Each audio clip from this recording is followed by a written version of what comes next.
Well, good evening and welcome to Rivalz Race Chat. I'm Clinton Geoffrey. Along with me, as always, is Adam Ross. And we got a good show coming up. We got two awesome drivers from the Ontario scene and one driver who's making his name on the national scene. And excited about tonight's show, Adam. How you doing, buddy? I was great. I was really good. Do you think we intentionally think of the grossest things we can possibly talk about? Like just before Spencer comes on and says, okay, it's showtime, we think about the most disgusting, strange, unusual things.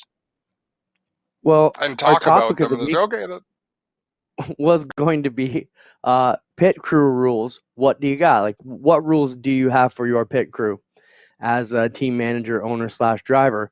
And then right before we went on, I just said, who would have thought mouthwash and Gatorade is as gross as toothpaste and orange juice? And it took us into a 5-minute thing until Spencer said, we're on. Right. Well, but anyways, that's our crazy life. This is true. Talk about whatever comes up. I mean, that's how we are. As always, the show is interactive and we want you to participate with us. So if you have any questions, comments, or topics you want us to discuss, we'll do our best to include them and get to them. I know some weeks after I go back and read the comments, I realize we have missed a few things and we don't intentionally do that. First off the top, the pit crew rules. Spencer, throw up that joke meme picture I sent earlier today. And it just got me thinking, it's obviously meant to be a bit of a joke, but quickly run through it, Adam. This one thing I said, dude, don't go over anything more than 5 in a list, but there's 7 here, so we'll whip through it. Thou shalt have all pit tools and tires out of the truck, and prior to the start of the race, each pit crew member shall be assigned a task during a pit stop. The spare lug nuts shall be available while changing a tire. Thou shalt pay no attention to the driver yelling and cussing while you fumble with changing said tire. That's a good one. Thou shalt play well with other pit crews and assist whenever possible. Thou shalt yell, scream, cheer otherwise and annoy everyone around you. Thou shalt not eat ice cream during the race, and you shall have fun regardless of the outcome. So let's hear some of the rules you guys got. Adam, you were a racer. Did you have any rules? I know my dad had a couple of them, but what was the one rule you told your crew or that you're trying to teach Daddy's Money Connor as he starts his racing career? Well, there's a big difference there. Rules we had when I was racing and rules I lay out for Connor. The basic guideline was unless I throw the first punch, we're like our crew does not fight. Right? No crew member throws a punch rule until the driver. And I mean, these are things that you actually talk about. At least it was 20 years ago. We weren't scrappy anyhow, but even back in the go-kart days. As far as rules go, no, you just common decency. But what's interesting about the list, my dad would say, the bigger the crew, the more things get missed. Okay. Yeah, good point. So you need tasks. At our place, my dad was very meticulous with all the tool cases. Everything was marked, and at a glance, you could tell if you were missing or forgetting something. And that was one of the things we always went through. And one of the rules my dad always kind of instilled in us was, not necessarily a specific rule, but be extra careful in the pits because you guys are way more apt to get hurt in here than I am in the race car, whether it be car falling on you, you know, I mean, getting burned, whatever it ends up being. There's all kinds of issues that happen in the pits. But throw up your questions or your comments and let us know what you guys think, and we'll get into that. It's funny, not so much crew rules, but when I raced for the Elliott Racing team, and the one thing was you always drive the car back to the pit. Do not wait for a tow truck unless you absolutely. Well, that can be a good one too. You know, did we lose Adam there, Spencer? Okay, Adam will be right back. I'll keep cruising. There's a lot of things going on, as you know, in the background with politics, Adam, and some of the other things that have been happening with all the tracks getting together. And there's been some talk about lobbying for some input from the government back in to help these tracks out. And, you know, first off, your thoughts on the tracks continuing to fight this battle with the government. And will you do that? Was to look up the so we can talk and read the comment that we've gotten back from the government. Your thoughts on you know, the tracks banding together first and foremost. The only way the tracks are going to be heard by the government and get any action is if they all band together. They need to be unified. They need one voice, one central voice, and you just can't stress how important that is. Not because any one track is not important enough, but because there are so many people coming at the government right now and wanting and needing relief, and it's a very serious matter. You need to get your ducks in a row. So that's critically important to try to have one group presenting a unified front. Excuse me. Yeah, the one thing they offered is they've offered a little bit of help in the form of PPE. So, you know, if you're a small business, they're going to help you get up and going. It'll help you with things like gloves, gowns, face shields, eye protection, mask sanitizer, things like that. So that's one thing that the tracks have been talking about to figure out how they can kind of get a bit of help from there. The other thing they've been talking about a lot is, as you mentioned, in order for the tracks to get any serious help, they're going to need to hire a lobbyist. It's going to be more than just the tracks here in Ontario. It's going to end up taking all of the tracks nationwide to band together. And some of the industry folks, Joe Chisholm, who we invited on the show, he messaged back he couldn't make it tonight, but he'd like to come on at some point and discuss the situation too. He mentioned, you know, when you take all the tracks times the couple of thousand people we bring in, the number can be staggering and it can crush the numbers that the CFL, or it's equivalent to a lot of Blue Jay games for that example. So there's lots of different things that we could benefit by investing in the study or the lobbyist group to bring those big numbers to the government. But it is not a short process by any stretch of the imagination. And it's going to be a while before the tracks can really see relief if they can claw any of it back. Because as you mentioned, every industry is out there hurting right now.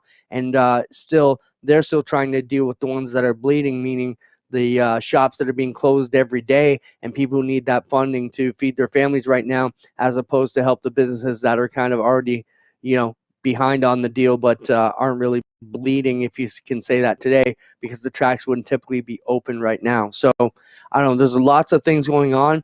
I think as race fans, you know, it doesn't hurt to reach out to your MPs, because your members of parliament are hearing it right now from all the tracks in your ridings that we need help. So, you know, a message here, a message there, or pay attention to your local politics when elections come up, and remember the guys who helped racing and the people who weren't really there for us. And there's been some great advocates, and when we get to election time, we'll do our best to get it out to you, so you guys in Ontario, at least in our neighborhoods, can figure out you know, who you should be putting your support behind. That's pretty well said, Clinton. So what I've been doing while you were chatting there is we're having some video trouble with Rick Spencer-Walt. So we're going to get him with audio for sure. And I'm just grabbing a couple of pictures here that we can throw up while we chat with him. So we should ask, are we ready to go to that, Clint? Yeah, we are. Let's bring him in. Without further ado, Rick Spencer-Walt, welcome to Race Chat. What's going on tonight? Well, sitting in a hotel. We do steel roofing, so we had to shovel some snow off today, and you know, still get to it because job's got to be done, and people are starting to, pressure us because the season's getting short here for roofing. That's for sure. What do you do through the winter? Do you have a different job, or what's the plan? No, well, you try to work as much as you can in the days that you can, but most of the time there's a couple month layoff there where I'm able to get to the shop and, get on the cars and do the bodies and start doing stuff like that when we were doing the asphalt thing. So with COVID, everything's already done, and, you've already prepared for a season that didn't kind of happen. So right now there's a lot of boredom that's going to be going on. Well, Rick, a little bit of boredom. Let's talk about some of the stuff you've done in the past, Rick. For some of our viewers who may not know, let's talk about your history. When did you get into racing? How long you've been at it, and what's the plan going forward? Yeah, I think I was 11 years old. I think turning 12 when I started. I think I just turned 12 kind of thing when I had just started. So I'll be 34 this year coming, so I think 21, 22 years there if the math's correct quick tonight. But yeah, I've been asphalt racing since I was born, basically, going with my grandparents to the racetrack and crewing for him and my brothers, and my older brother raced, so I crewed for him for a bit too, and then I got into it, and I haven't really looked back. I don't think I missed a weekend, and if the sun was shining, we were at the racetrack every Saturday night. Didn't matter what track or what was running, we were heading there.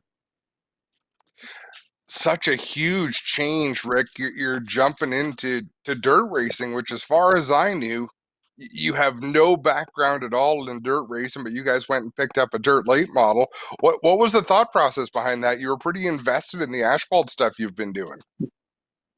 I don't think we were thinking at all, and I think that's how that happened.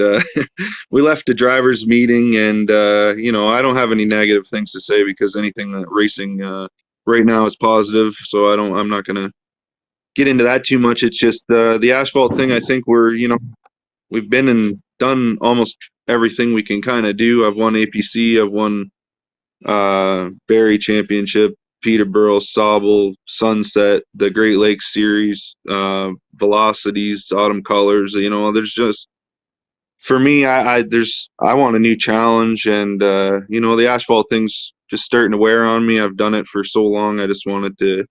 I don't know. I honestly probably have to give Sudsbury some credit. Brian Sudsbury's been on me big time about trying it out. He's offered me his car to test, and I should have probably taken him up on that offer before we just went and bought one. But it's a new challenge, something I've never done. So I don't even know if I'll ever crack the top 5. But we're gonna give her a whirl. Now, Rick, you're moving from the late model we're seeing on the screen now, and Spencer, show his new dirt car that was on the screen previously, and there's a good look at it. Rick, let's talk quickly about the lifestyle change, moving from the pavement over to the dirt, longer tow. How's that going to mesh with your family lifestyle? And, are you prepared for the change?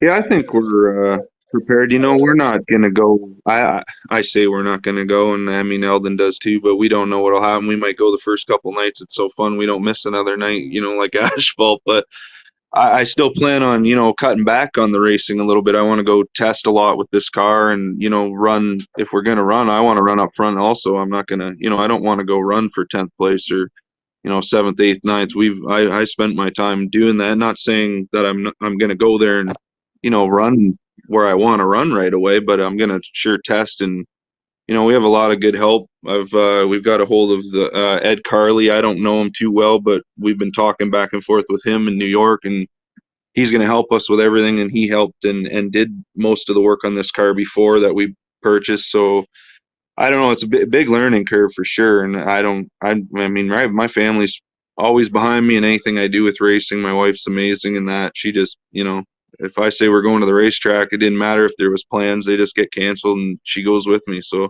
I'm definitely fortunate that way also. Well, you have to have that. You need that support. And I was wondering if that had anything to do with your decision, Rick. I know you've become a family man, and Brighton's a nice area. right? Instead of a Saturday night race, you guys could spend weekends down there and spend some great family time. Did that cross your mind at all, or was this purely wanting to try something new?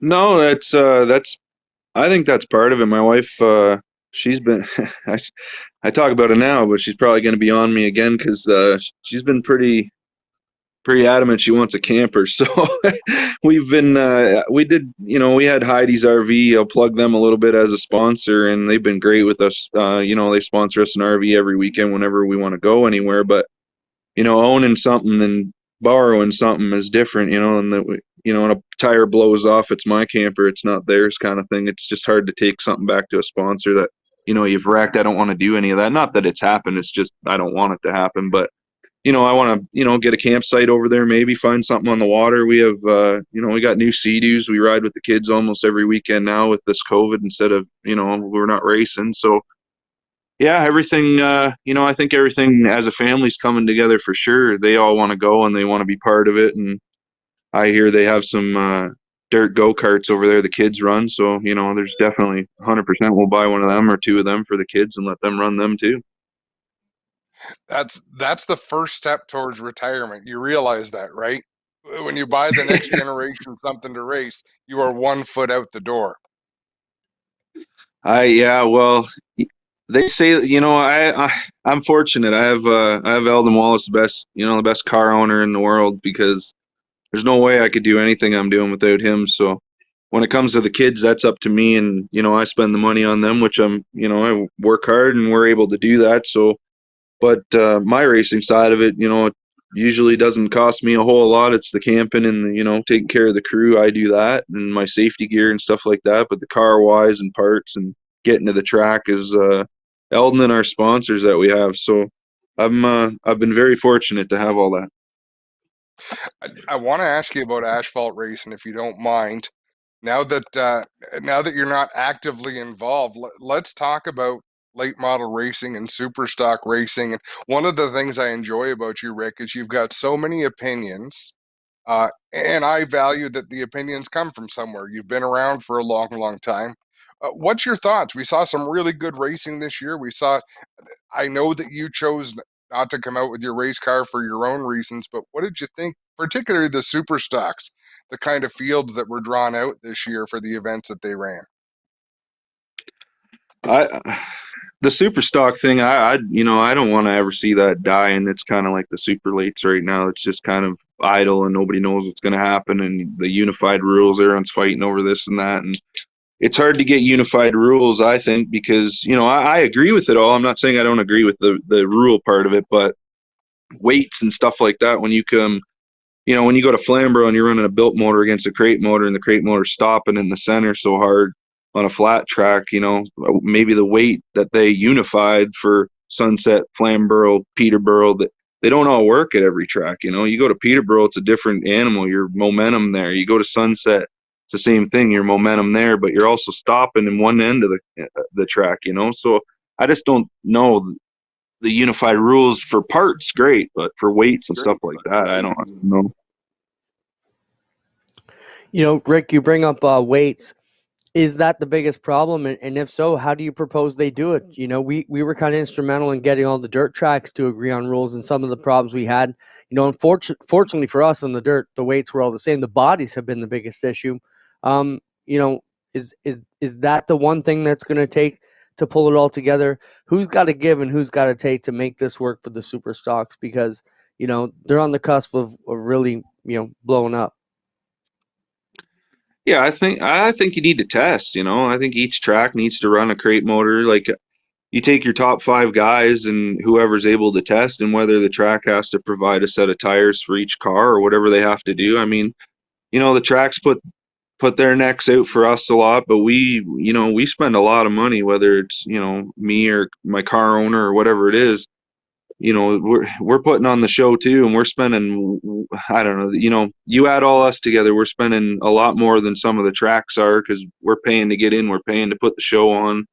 I just think you need to test. I think you need to take a crate car, a built motor car, each track, maybe one of the 2 of the top 5 guys, whoever's the best in the across the field right now and test the cars and then get a weight to where they're close. I think they got it pretty close. I just, there's a lot of differences too in bodies and stuff like that. Everyone's trying something right now because the rules are just kind of all over. So I guess the more they get together, obviously the better it is. It's just trying to make everybody on an even playing field. That's all I think everybody wants, right?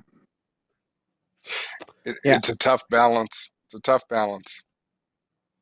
I got one more question for you, Rick, and then I'll turn it over to Adam to take us home. You mentioned the super lates in Ontario. John Cadman and some of the guys were really trying to spearhead a series with that. We didn't see anything with the division last year. It's an expensive division for the tracks, and it's an expensive division for the drivers. What's the future hold for the super lates here in Ontario, and how do they get that kick-started again?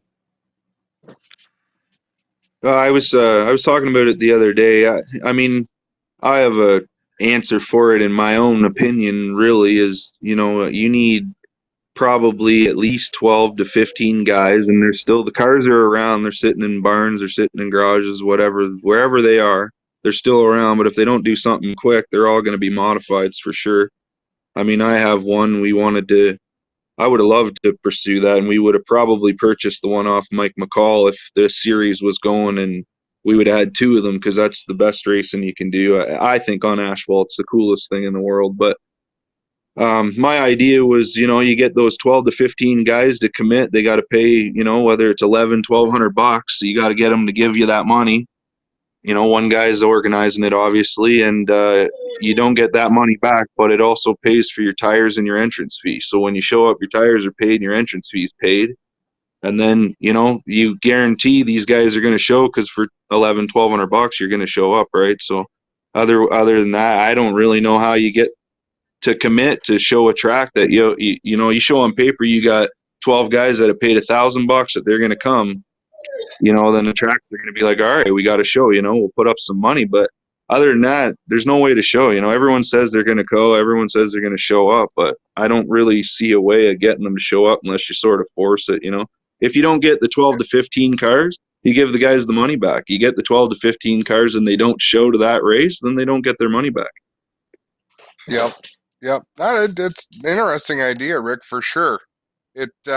I appreciate you coming on. You'd messaged me before saying that you'd be willing to come on and chat with us, and I was always eager to have it because, as I say, you're never one to hold back on your opinions and your thoughts, and that's exactly what we like around here. Anything you want to add before we say goodnight and thank you for being here? I don't know, really just think you guys, you guys have done a hell of a job during this COVID, putting everything on that you have, and, the G-Force stuff is amazing for all of us. I hope down the road it continues as far as you guys can. That's another thing I like about the dirt. There's a lot of dirt coverage, and, that's good for our sponsors right now during this COVID. So whatever happens next year, I still don't, nobody knows what's going to happen. It still obviously isn't looking good. Nothing's getting better right now. So, any racing we get to do that's covered and people get to see, your sponsors want to see that too. So just thanks to everything you guys are doing, and hope everyone's staying safe. Appreciate your time tonight, Rick. You stay safe. Steel Roofing, that sounds like you want to be on top of your game when you're doing it. So I wish for great weather for you and safety, and we look forward to seeing you slinging dirt next year. Yeah, I can't wait. I'm jacked to get out there, guys. So thanks a lot for having me on, and I'll chat with you soon. Thanks, Rick. Adam, we could talk to a guy like Rick for hours. There's so many different topics we'd like to go over. Just talking about how you can blend rules for any class is a discussion that can go on for days, depending on what side of that battle you're on, depending on what your team runs and what you prefer. Being a manager in racing, I've learned over the years it's very difficult. That's one of the most things you can do. And one of the things I used to say, when I explain racing and what we go through as officials, even, is racing is the one sport or activity where you take 14-year-old kids and put them with 75-year-olds. You take men and you take women and you blend them together. You take high school dropouts and doctors and we put them together. And you take high-strung people and people who are super calm. You take rich and poor, and we put them all in a bowl and we stir them up with a big blender. at 150 kilometers an hour, and then we expect them all to get along at the end of the day. It's just science won't let that happen. So you're always going to have someone who gets spit out of the centrifuge and feels they aren't getting their fair shake. And it's understandable, but think about that. There's no other sport or activity we do in the world that, all those parameters are mixed together. Well, and think about this, Clinton. Is there a sport that has no rules? Can you think of a sport where there's not a rule book and they don't call penalties as you go? No. I can't. Maybe chess or something like. But even still, there's guidelines. So you don't need perfection. Not everyone's going to play by the rules, whether it's the rule book or whether it's the on-track activities. And you're absolutely right about everything you said, but we never need to look for perfection. You just need for everybody to be traveling in the same general direction. Some are going to travel faster. Some are going to take the fast lane. Some are going to take the slow lane. Some are just happy to be along for the ride. But all those people, as long as everyone's swimming in the same direction, you've got momentum, right? And that's what we really need. But you're right. It's the dynamic of the people that you bring together. If you expect everyone to agree at all times, you're going to make yourself crazy. I think you're absolutely right. And I'm talking about the personality aspect of it. But going back to our discussion with Rick, when you look at trying to blend rules, I think what you said there also holds a lot of merit, that it's never going to be perfect. Sometime you're just going to have to jump in. Everybody's going to have to go the same direction. Someone may end up a little bit farther ahead because of the rule package, and we'll adjust it from year to year or as we go. And that's why the first page of most smart rule books anyways say the track sanctioning body, whoever's in charge, has the right to adjust these rules in the effort of competition. So some interesting thoughts there. Great discussions. I just wanted to jump back to some of the questions and comments that came in over our topic question. Some of the good ones said, always be ready for a fire. That's a great pit rule, Adam. If you aren't having fun, stay home. That was another one that jumped out at me. So I thought, those are some good pointers. If you got any more, or you see anything else, send them over, Spencer. Once again, good evening to everybody who's joining us here on YouTube and Facebook tonight. Yeah, we got to welcome KKL from Germany. So who commends us on, even though we don't have a big budget, our entertainment is great. So we appreciate that. I don't know what my dog is going crazy about. He's all over the place right now, but that keeps things exciting. To Christmas time, and that's why we need to mention some of our sponsors who get behind us from week to week. Don't forget, if you're looking for something for anybody in your family who's a little bit more active and ready to go out and kick it, needs some excitement, don't forget jibsactionsports.com. Mark's been a great supporter of us. Some great gifts for your family, and there's nothing better you can buy for your teenage kids than something cool for the outdoors. Get them out, get them active, get them off the computers by going to jibsactionsports.com. Want to thank Mark for that. Of course, everybody at Called the Cop Millwrights who have jumped on board and do a lot for us here at the program. We appreciate them. Six Nations Bingo, don't forget what they've got going on, and they are got some action happening. You can find them there at their website. Also want to work a little bit about Ohsweken Speedway Racehorse. They've released their new gift certificate. So if you don't know what the driver or racer in your family wants, you can send them a Ohsweken Speedway Racehorse gift certificate in any denomination, and they can pick up the parts they want. And you can get that by emailing info@osrparts.com and give the gift of speed at Ohsweken Speedway Racehorse. And Brian's Auctions, they have all kinds of cool stuff going on. And, of course, don't forget Burger Barn is another great spot to get your gifts. And the one last thing I wanted to mention, Adam, I got my new truck today, so I'm happy to be driving the new ride from Strickland's. It's gorgeous, my new 2020 Silverado. Well, not mind the tracks, but I get to wheel it around. I told Christine I want a cup phone. You got a cup phone from WeatherTech. How is it? Yeah. I think it's super cool. The first thing she said, she was waiting off Christmas. I said, I need a cup phone. So check that out for the man in your life or the off-roader in your life. And I shouldn't even qualify it like that. For the person in your life, get out there and check it out. WeatherTech has some great stuff for everybody out there. if you got a car, you could use some stuff from WeatherTech. And I also know they're busy down there changing winter tires at Northern Performance. So give them a call if you need anything. We really appreciate everybody who gets behind us. They help bring these guests, help get us set up for everything we've got going on. And without further ado, that will wheel us into, see, you know what? Decker knew we were talking about Burger Barn, and just like Greg, he starts getting all whiny, and so we better move on. This will take us to our Burger Barn video of the week to set up our next coming segment, and we get ready to welcome Kaden Lapcevich to the program here. And this is our Burger Barn video of the week, taking a look at an interview from him after he became the youngest champion in NASCAR history. Now you've got the trophy. How does it feel, Kaden?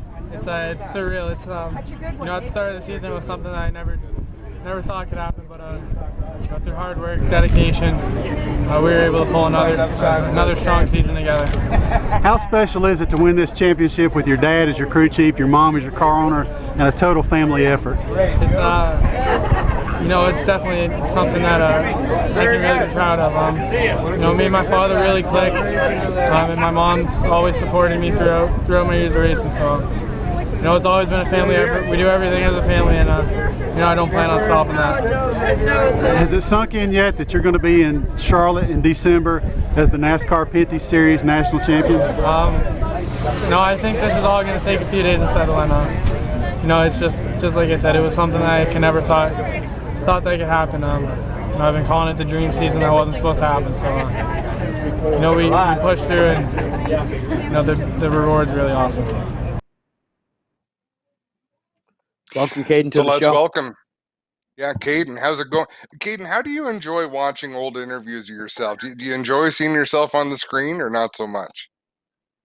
I mean, it's nice to go back and look at the memories and, think about what was going through my mind that day. But I hate looking at myself on the camera. Like, I'm looking at myself right now.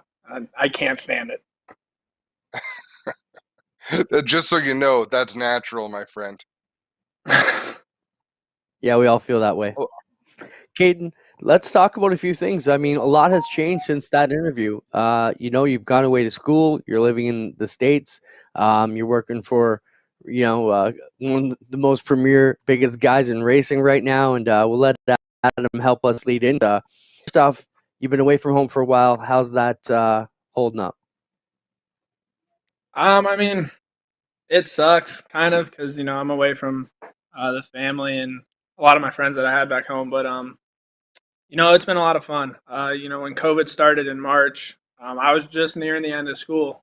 They actually cut us a week short and graduated us. So I went home for a couple months, and then the guy I raced for, Bobby Blunt, wanted to go racing. Everything was sort of rolling down around here. And, I moved down to his place for a little bit.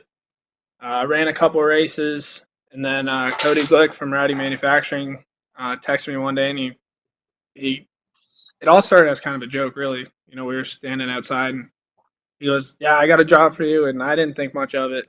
I went home or back to Bob's, kept working, and he texted me that the Tuesday following the race we were at, and he said, "I was serious, like, let's make something happen." So I moved down to Mooresville. I haven't looked back since. I'm still racing, still having fun, and we got a big one coming up here in a couple weeks. Kaden, what are the similarities? So for anyone who doesn't know, you went to Winchester and had an amazing run, phenomenal time trial, a great race. I know people knew who you were; they know who you are, but how does that set you up for the Snowball Derby? Like, what sort of confidence do you have heading down there for that race? Well, I think a lot of people were really surprised when I went out to Winchester and sat on the pole and ran as well as I did. Winchester's a different animal. It's got character. It's fast. You run the fence. Like, it's different than anything I'd ever been on. And I hadn't seen the place until we unloaded Thursday morning there. So I had, before we qualified, I had 4 rounds of practice. I did 1 mock run. Most of my stuff was race runs. And I did what I thought I could do and didn't push the car to its absolute limits. I honestly think I left some out on the table. But, seeing what we did at Winchester, I'm really confident going into the Derby. I feel like our program's come a long way this year, and I'm just looking forward to it. I love being behind the wheel. Racing's all I really know. So, Kaden, just getting back to being in the States for a bit, most guys in your situation, in order to race, have to leave home, or they have to, in order to and give up racing, kind of make a career in racing and then come back to it. How fortunate are you to be able to be working in your field that you've come out of school from in racing and continuing to progress your career at the top level? I mean, you got to be super pleased with the way your trajectory has gone so far. Yeah, 4 years ago when we were still running Pinties, I never thought this would happen. I'd always dreamed of just getting to race in the States.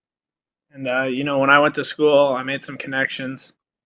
Ran a couple races, fared all right in them. Then didn't really do much for a little bit. And then I think it was the Outlaws. They were going to Canada. It wasn't the national weekend, but they were going for an NASCAR race or something, I think. And Bob wanted to bring a car up there, and just because he had been there the year before, loved the place. Needed a driver though, and he called Junior and said, like, who do you think's got a shot? And Junior said me, and that'll forever be a phone call I remember getting. My dad was sitting at the shop with Junior, and I want to say I was on my way home from like football practice or something, and I couldn't believe it. I'd always wanted to race an Outlaw. They were the coolest things I'd ever seen, and they're a blast to race. But ever since then, me and Bob have made a really good relationship. He's been really good to me. He's given me hundreds and hundreds of opportunities I never thought I would have got, and I'm happy to do what I do. It's tough at times, but I wouldn't change it for the world. You mentioned it, and I want to go back to it, Kaden. What does it mean when you get a testimonial from Junior Hanley? In the last few years, Junior he's been a real big part of mine and my little brother's success. I love working beside him. I kind of hate that I don't get to do it as much as I used to, but I've learned a lot from him. I know, he was one of the best ever. Canada or the U.S., he'd go anywhere and win. So, to get the words from him and the advice and him believing in me, it's just awesome. It's I can't even put it into words. Kaden, doing a bit of research for you coming on the show today, I looked up the Snowball Derby and the history, and for those viewers who aren't familiar with it, it's not this weekend, it's the following weekend. But the list of guys who have won this race, if you just go through it, like Gary Ballou, Butch Miller, Ted Musgrave, Rick Crawford, Rich Bickle. I'm skipping over a lot of years too in the middle. When you look at Kyle Busch, Chase Elliott, Eric Jones, John Henry Nemechek, Noah Gragson, the who's who of modern day national NASCAR superstars have won this race. If you could put it all together on that day, have you given thought to what could come from it? No, because I know there's a lot that can happen between now and when we take the green flag here in 2 Sundays. So, we got to get there first. We got to make it. We got to make the show. There's a lot of cars, a lot of talent in this field, and I think we'll be all right. But it's obviously something I've thought about once I found out I was racing, because it's guys like Eric Jones, like you said, who I used to race quarter midgets with, and he won the Derby, and then now he's in Cup. So, things can happen. I never really get my hopes up, but hopefully it can, and we'll see. Well, Kaden, we wish you the best of luck. I know everyone's going to be watching. Clint, did you have anything more for Kaden? Yeah, I got a whole bunch. I did my homework today. Kaden, let's talk about your job. We didn't really get into what you're doing. We talked about it, but tell the viewers, where you work and how you're spending your 9 to 5 these days. So As of, I think it was probably the end of July or August. I said Cody offered me a job, and he's actually the general manager at Ratty Manufacturing. So, I work there. I do a lot of body work, assembly, and setups. I sort of float around a little bit. The only place I really don't touch is the fab side. That's just due to lack of experience. But I love my job. I love working on top tier super late models and seeing them end up in victory lane. I got one more for you, Kaden. What is the ultimate goal? You're still young enough to make it. Do you still have dreams of making it to NASCAR? Are you reserved to just work in racing? What's the goal here for you? I don't know. I haven't really had time to sit and think about that. I'm always kind of on the go, but I'd like to if racing doesn't work out, I'd like to work in the top 3. Obviously, that's everybody's goal that moves down here, and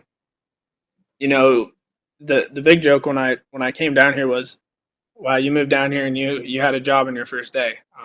It's kind of unheard of in this area. So, we'll see. I think I've had a lot of good opportunities presented to me early on in my life, and I just hope those opportunities keep coming about as I grow older. Right on. Well, you keep doing things like you're doing, Kaden. The opportunities are going to come.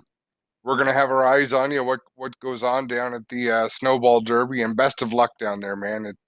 It's really exciting. And one thing we've never really said about you or been able to say about you, because the story was always how young you were and how successful. Well, now you're somewhat of a role model. You're showing the next generation of racers what is possible, and I think that's a big responsibility, and good for you for being that role model. Thank you. I appreciate that. Thanks, Kaden, for your time.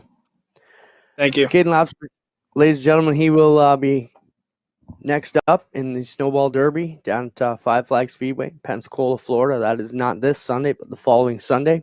Adam, one of the most prestigious events in the super late model world, a who's who of racing has won that race. It's cool to see all the Canadian support. That's what drew my attention to Kaden being there, was all the Canadian racers sharing it and saying, hey, congratulations. How cool is that you're racing in the Snowball Derby?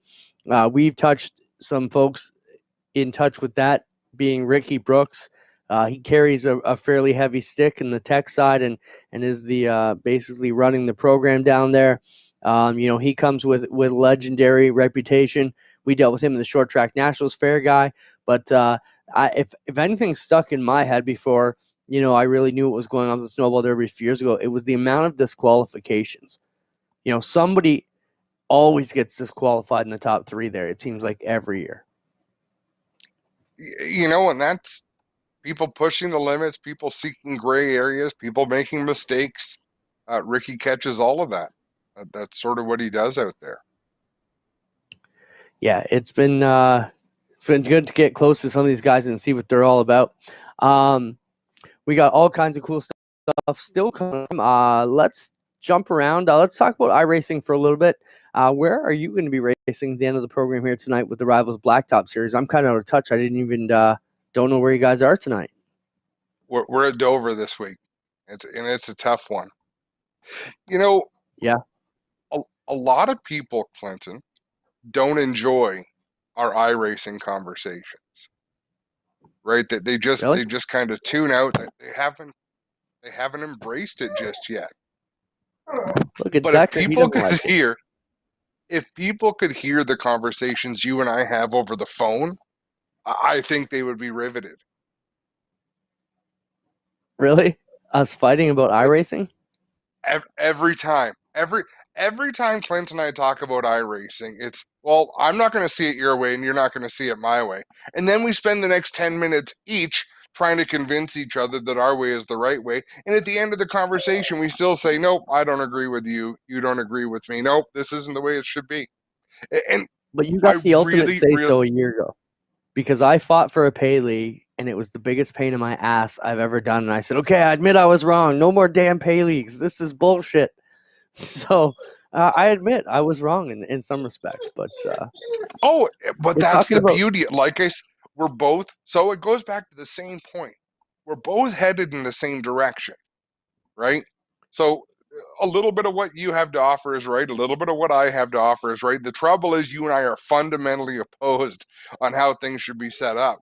But the point I'm making is if people could sit in on the conversations we have that are not done on air, because when we're off air, we can call each other names and it helps break the ice a little bit and carry on. You know what I mean? It's unfiltered. It's just like, oh my God, did you really say that? That's so dumb.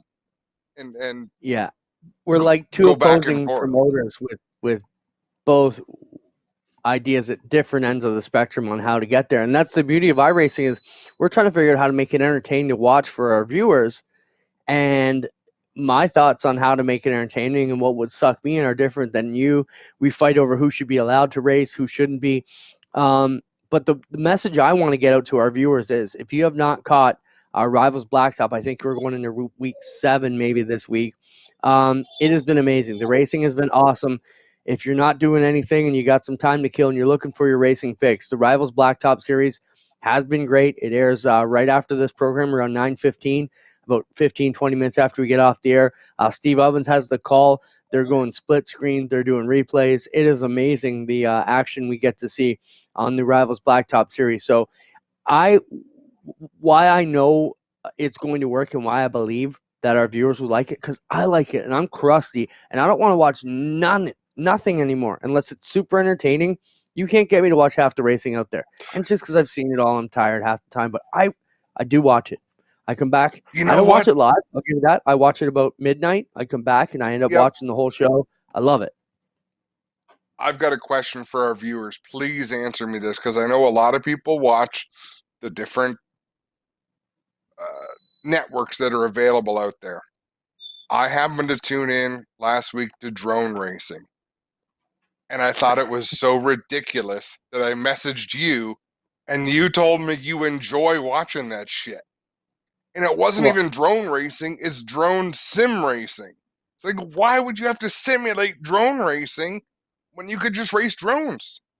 Well, I didn't see what you were watching, but the drone racing I saw, they were actually flying drones like through a stadium and through an obstacle course and everything. It was interesting, but no. And I told you, what did I tell you? I said, we tried to bring drone racing to Wash Weekend, but the insurance for drones were worse than sprint cars. We could not get insurance on these flying race apparatus. I think you're wrong.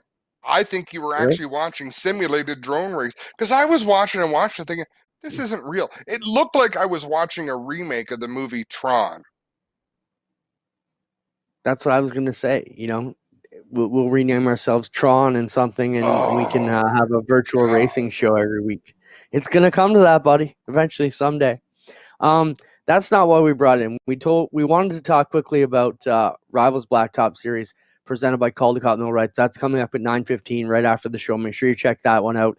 If you're hanging around, it is some good racing. Strategy has come into play. There's been some excellent action, some great finishes in the last couple weeks. And even I love it that you guys are talking behind the scenes right after it comes on. The production crew comes on and says, wow, great race.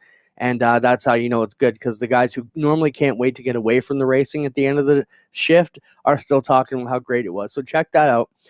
The reason we're talking about this, Adam, is NASCAR crowned their iRacing champion, and it was William Byron's hired driver got it in.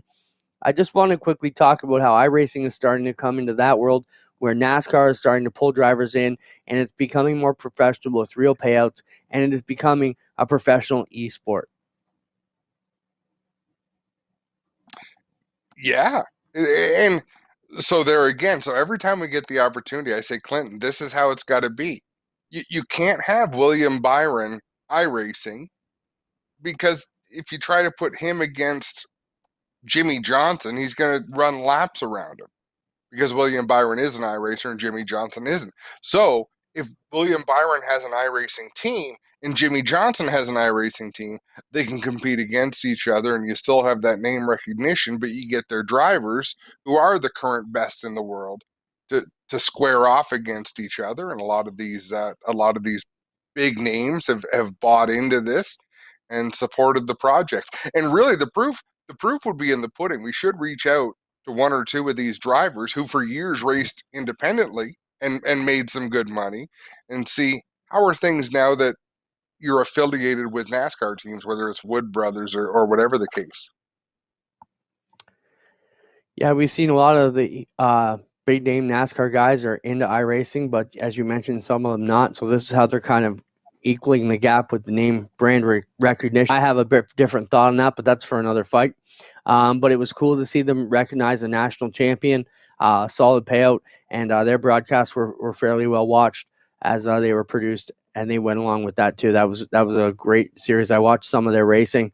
It's great when you have the best of the best out there getting it done. Yeah, and we had a comment here that we should have some of the best in the world come and race with us. And my response to that would be we did. Alex Bergeron came and ran sprint cars with us, and he is the best in the world.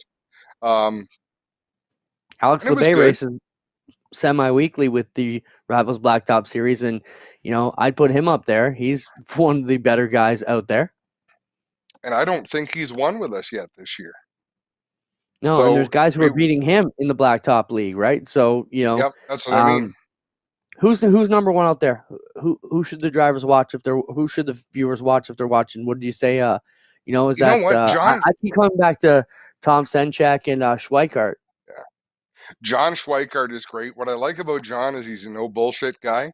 So you're going to get entertaining racing. I've seen him make mistakes, and he owns them when he makes them. But he's also very, very fast. It's kind of frustrating right now because all the names that I would throw to you, there's a lot of Americans in there. John Schweikart, Tom Senchak, Kevin Ridley, no-nonsense dirt racer from New York.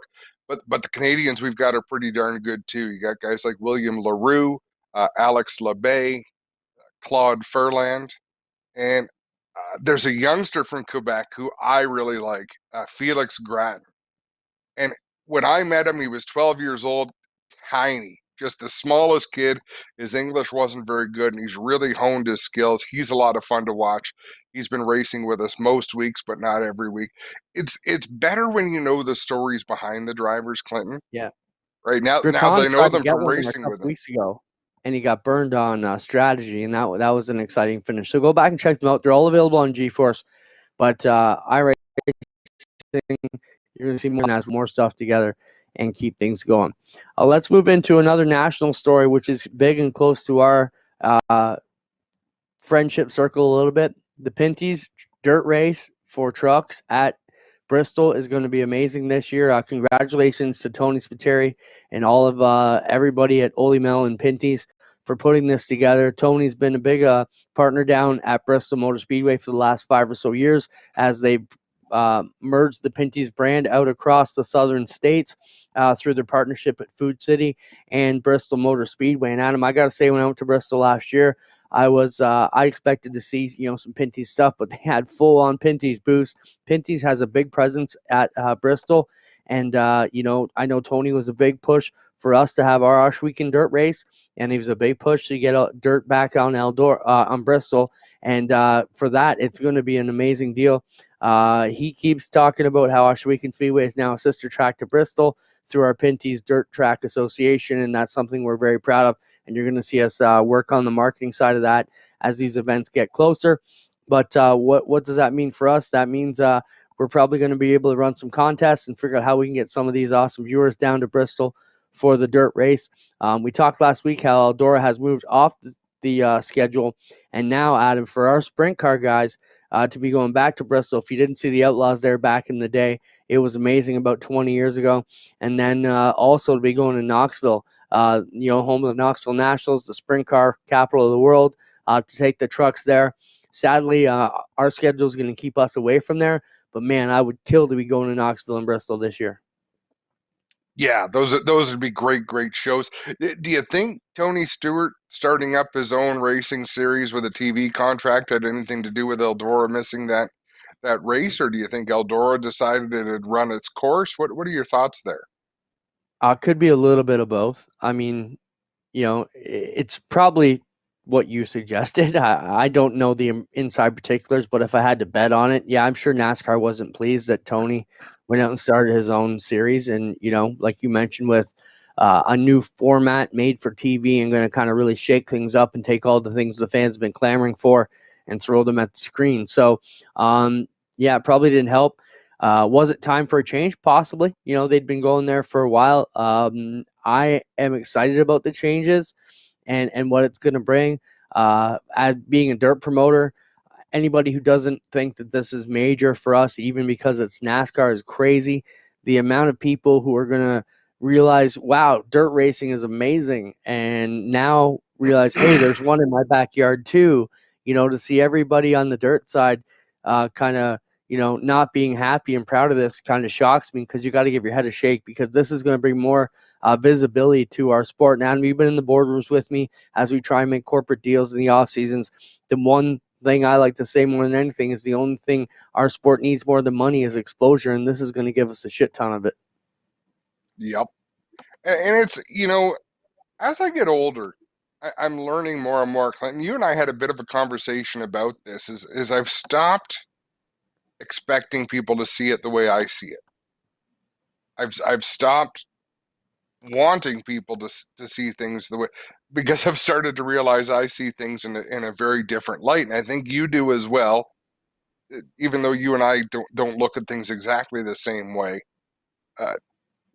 exposure is what we need. Eyeballs is what we need. Like looking full speed ahead and making sure that what we can improve from our end. So let's take Ohsweken Speedway, for example, and the show that's put on there. As long as it's the best we can possibly make it, we want as much attention as we can for dirt racing. If we were on an upstart, or if we were in a rebuild type mode, having problems, maybe you don't want the attention. But as long as things are going well, man, we want all the eyes we can get. Yeah, and I think, you gotta get your stuff together. If you gotta want exposure, you can't limit your exposure because your product ain't there. And I understand what you're saying, but my advice to you would be get it together real fast and get as much exposure you can, because it's the only way you're going to build it. Even down to thinking big. Like, so many tracks think small and they're worried about the nickel I'm going to lose today, but they're not seeing the dollars they're going to make down the line if they stick with the bigger plan and think a little bit more forward. There was nothing more closed-minded to me in the last few years of racing than people banning Facebook live video. Like, that is just the most stupidest thing I've ever heard. And I know lots of promoters will say it's bad, but to me, Race Monitor is way worse than that. And we've had this argument a lot. But to me, you need everybody out there pushing for you. And on social media, if there's a picture, if there's a video, people start asking questions. Where is it? How much to get in? When do they race? Who races there? Can I come with you? Can you show me how to get there? Where to eat? It sells it for you. So easy. Perfect. This is a perfect segue. Let's skip the next topic and go to the final topic.